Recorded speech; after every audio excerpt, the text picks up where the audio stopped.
அஸ்ஸலாமு அலைக்கும் வரஹ்மத்துல்லாஹி வபரகாத்துஹு.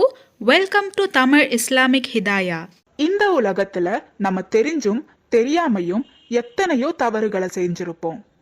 இந்த காலகட்டத்துல தவறு செய்யாத ஒரு மனிதரை கூட உங்களால பார்க்காம இருக்க முடியாது.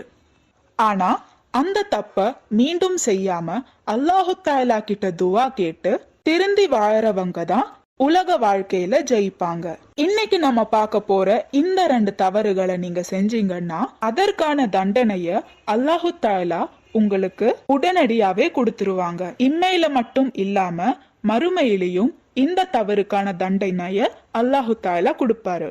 அதுல முதல் விஷயம், இன்னொரு நபரை உடல் ரீதியாவோ மன ரீதியாவோ காயப்படுத்துவது. நம்மளால மனசங்கடத்துக்கு ஆளான இன்னொரு நபர் அல்லாஹு கிட்ட நமக்கு எதிரா துவா கேட்டாங்கன்னா அல்லாஹு தஆலா நிச்சயமா அதை நிராகரிக்க மாட்டான். அதோட தாக்கத்தை நீங்க நிச்சயமா மிக விரைவிலேயே பாப்பீங்க. இந்த தவற நீங்க சாதாரணமா கணக்குல எடுத்துக்க கூடாது. நீங்க காயப்படுத்தின அந்த நபர்கிட்ட போய் மன்னிப்பு கேட்டு அந்த நபர் மனசறிஞ்சு உங்களை மன்னிச்சா மட்டும்தான் அல்லாஹு தஆலா உங்களை மன்னிப்பான்.